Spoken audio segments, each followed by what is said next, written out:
Welcome back to the NFL Live Lounge. The most interesting man in the NFL this week is Caleb Williams.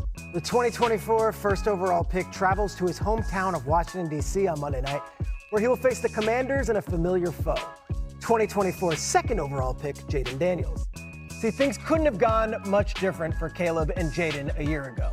The latter had arguably the greatest rookie season in the history of football, taking one of the worst teams in the league from a year prior all the way to the NFC Championship game, winning the NFL Offensive Rookie of the Year honors, and earning a Pro Bowl berth along the way.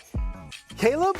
Well, Caleb Williams had some bright moments early on, but those were quickly overshadowed by a brutal string of losses and missed opportunities. How bad was his year? Among all of the first-round quarterbacks last year, and there were many, Caleb Williams ranked dead last in quarterback rating, while Jayden Daniels, he was number one. Last season, October 27th, both teams still had winning records at the time, and the Bears led 15-12 with one play remaining against the Commanders. Jayden Daniels heaved the ball 52 yards. Noah Brown caught it. And the two teams' seasons and the two players' seasons went in completely opposite directions. Washington finished the regular season with wins in 6 of their final 9 games. Then they rattled off 2 miraculous road playoff victories. The Bears, they would lose 8 of their next 9 games, and they finished with a top 10 pick yet again. Less than a year later, Williams has a boy genius offensive head coach, and the numbers, they don't lie. He's been really good. The sacks are way down, the off-target percentage is way down, and his yards per dropback on deep passes are way up. Caleb is now riding a 2-game winning streak, coming off a bye, and there is a city and a fan base that maybe, just maybe, is starting to believe that they finally have their franchise quarterback. The Gonzaga College high school product returns home on Monday, back where his rookie season went off the rails and where he became the afterthought of the Caleb or Jayden debate.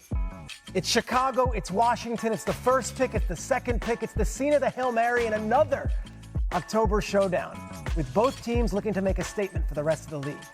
Caleb Williams, it's your turn, right? Go. Guys. I love it.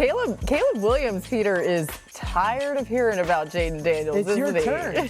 Question mark. Come on. I like the ending. Come on, Caleb. Yeah, well, listen, maybe we have to do a sequel to this after Monday night and find out what he ends up doing. Can we get another Hail Mary? Yeah. We'll take You'll another be Hail on the Mary. side. You know what? You'll be there. I will be. I'm on the Bears side. And actually, Caleb Williams threw a Hail Mary when he was in high school. We have the video for it. We have to show it. I hope it was we completed, will, I imagine? Yes, Yeah, and we're not you showing will, incomplete? you Okay. will see it on Monday Night Football. Okay. That's a team. We'll save it for that. Yeah, Dan. In the business, they called it a tease. Dan, the numbers are clearly on the uptick for Caleb. Is the film showing the improvement that the numbers are? Yeah, there's no question. Everyone going into this season saying he's got to play on time, he's got to play in rhythm. He's got to play on time, he's got to play in rhythm. The tape says that he is. There's a lot of examples, and it hasn't been this rocket climb week 1. It's been this steady climb. But when you look at the numbers and you say, okay, is he getting rid of the ball faster on first down? Not really compared to last year. Third down, not really compared to last year. Play extra pass, not really compared to last year. Under pressure, not really compared to last year. Play under center, not really. And then you go, well, is he under pressure less? Somewhat, a little bit.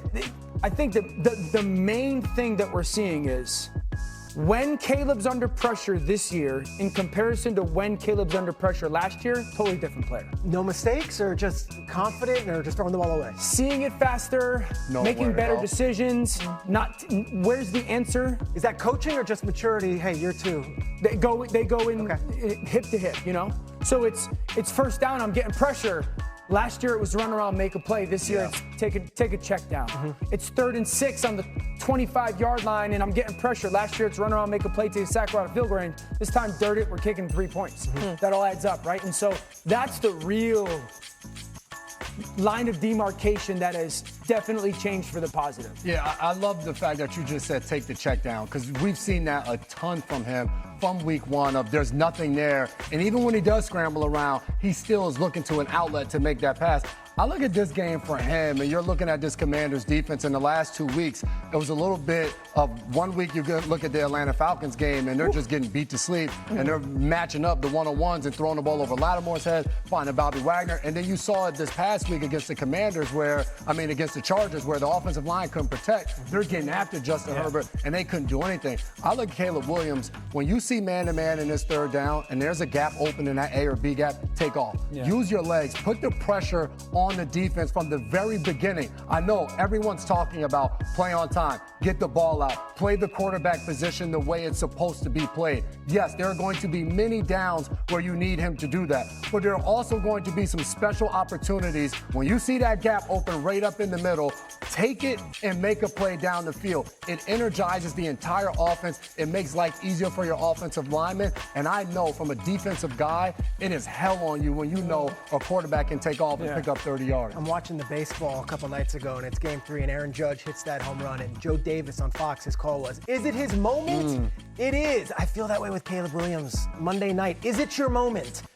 Hometown, you had another shot at this. Last year when they played them on October 27th, they were a winning record team. They were good, and then the season went off the rails. A lot of people watching, friends and family in the building. Yeah. Maybe some luminaries will be in the building with it being DC. We don't know who's going to show up or not, but there's going to be a spotlight, and Monday Night Football just hits different. And it's Joe, it's Troy, it's Lisa, it's Laura, it's all of that. And it matters. The entire country is watching. How are you going to answer the call? Yeah. Record-wise, it's not a must-win. Feel-wise, it's a must-win for Chicago. They're not in the same division. You're not going to play Jaden Daniels every year. Yeah. Ben Every time Johnson, they play each other, it's going to be bad. Yes. the last 2 times Ben Johnson has come off of a bye, 88 points and 1,000 yards by his offenses. And you can't lose to the kid who went after you 2 games in a row. Yeah, good point. They've worked a lot during this bye week on limiting penalties. That's been a huge issue for the Bears. Baltimore, Adam.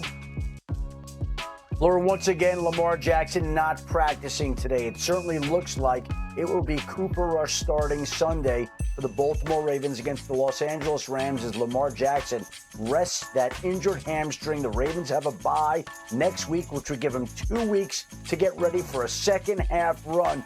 But without him practicing right now, it's hard to envision him playing. Meanwhile, in Arizona, Kyler Murray also not practicing today due to the foot injury that prevented him from playing the full fourth quarter last week. If he cannot play Sunday at Indianapolis, Jacoby Brissett would start against his former team. And unless Murray can get back out there tomorrow, then it would seem like Brissett could be in line to play.